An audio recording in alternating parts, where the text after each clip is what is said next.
हरिद्वार गढ़वाल क्षेत्र का एक ऐसा नगर है जो कि शिवालिक श्रेणी के बिल्वा व नील पर्वतों के मध्य गंगा के दाहिने तट पर स्थित है। यहीं से गंगा मैदान में उतरती है। यहाँ उत्तराखंड राज्य का एक जिला भी है। इसका जिले के रूप में गठन 28 दिसंबर 1988 में हुआ था। 1988 से लेकर राज्य के गठन तक यह सहारनपुर मंडल में था, लेकिन गठन के बाद इसे गढ़वाल मंडल का एक जिला बना दिया गया। पुराणों में इसे गंगा द्वार, देवताओं का द्वार, तीर्थ स्थलों का प्रवेश द्वार, चारों धामों का द्वार, स्वर्ग द्वार, मायापुरी आदि नामों से अभिहित किया गया है। शिव के उपासक जो केदारनाथ की यात्रा पर जाते हैं, इसे शिव से जोड़ते हुए हरिद्वार तथा वैष्णव मत वाले यात्री जो बद्रीनाथ की यात्रा करते हैं, इसे हरिद्वार कहते हैं। रामायण काल से पूर्व यहाँ कपिल मुनि का आश्रम था, जिसमें सूर्यवंशी राजा सगर के अश्वमेध यज्ञ घोड़े को इंद्र ने चुपके से बांध दिया था। घोड़े को खोजते हुए 60,000 सगरपुत्र आश्रम में पहुंचकर कपिल मुनि को अपशब्द कहे और मुनि के शाप से भस्म हो गए।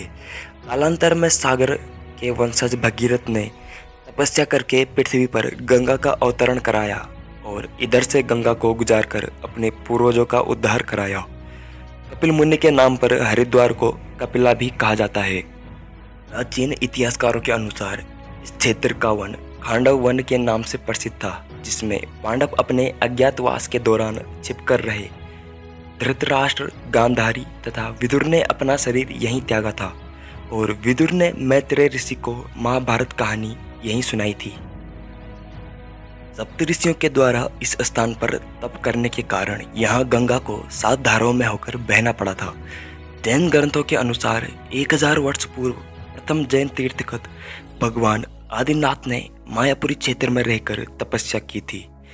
आज से लगभग 2056 वर्ष पूर्व उज्जैन के राजा विक्रमादित्य के बड़े भाई राजा भर्तृहरि ने हरिद्वार के शिवालिक श्रेणी पर तपस्या की और 2 महान ग्रंथों नीति शतक और वैराग्य शतक की रचना की थी। अब राजा विक्रमादित्य ने अपने भाई की याद में यहाँ गंगा पर पेड़ियों यानी सीढ़ियों का निर्माण करवाया था, जिसे भर्तृहरि की पेड़ी कहा जाता था। वर्तमान में इसे हर की पौड़ी कहते हैं। विक्रमादित्य ने यहाँ एक भवन भी बनाया था, जो डाट वाली हवेली के नाम से आज भी हर की पौड़ी के पास स्थित है। अकबर के सेनापति मान सिंह ने हरिद्वार में हर की पेड़ी का जीर्णोद्धार करवाया था और प्राचीन नगर के खंडरों पर आधुनिक हरिद्वार की नींव रखी थी। उसने पुराने संकरे घाट को बनवाया और गंगा की धारा के मध्य एक अष्टकोणी स्तंभ बनाकर साधना स्थल के रूप में प्रयोग करने के लिए किसी साधु को ताम्रपत्र लिखकर दान दे दिया था। यह स्तंभ आज भी विद्यमान है। गोरखों के शासनकाल में हरिद्वार दासों का विक्रय केंद्र बन गया था। पौराणिक ग्रंथों में यहाँ के 5 प्रमुख तीर्थों को महत्वपूर्ण बताया गया है: हर की पेड़ी, कुशावर्त, नील पर्वत, कनखल तथा विल्व पर्वत। हर की पौड़ी को पवित्र स्नान घाट ब्रह्मकुंड के रूप में भी जाना जाता है। ऐसी मान्यता है यहाँ स्नान करने से मोक्ष की प्राप्ति होती है। ब्रह्मकुंड के दक्षिण छोर में स्थित गौ घाट है। कहा जाता है यहाँ स्नान करने पर मनुष्य द्वारा गौ हत्या के पाप से मुक्ति पा जाता है। गौ घाट के समीप ही कुशावर्त घाट है, जहाँ श्राद्ध कर्म एवं पिंडदान किए जाते हैं। इस घाट का निर्माण महारानी अहिल्याबाई ने कराया था। यहाँ पर दत्तात्रेय ऋषि ने एक पैर पर खड़े होकर घोर तपस्या की थी। गंगा के प्रवाह में उनके कुश आदि बह गए। उनके कुपित होने पर गंगा जी ने उन्हें वापस किया और जिसके कारण इस जगह का नाम कुशावर्त घाट पड़ा। हरिद्वार नगर के पश्चिम में स्थित है विल्लो शिखर और इस शिखर पर स्थित है मनसा देवी।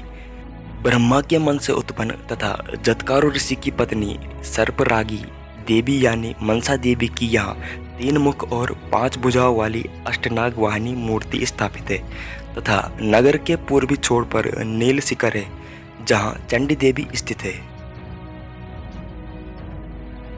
कहा जाता है जहाँ मनसा देवी हो वहाँ चंडी देवी का होना अनिवार्य होता है।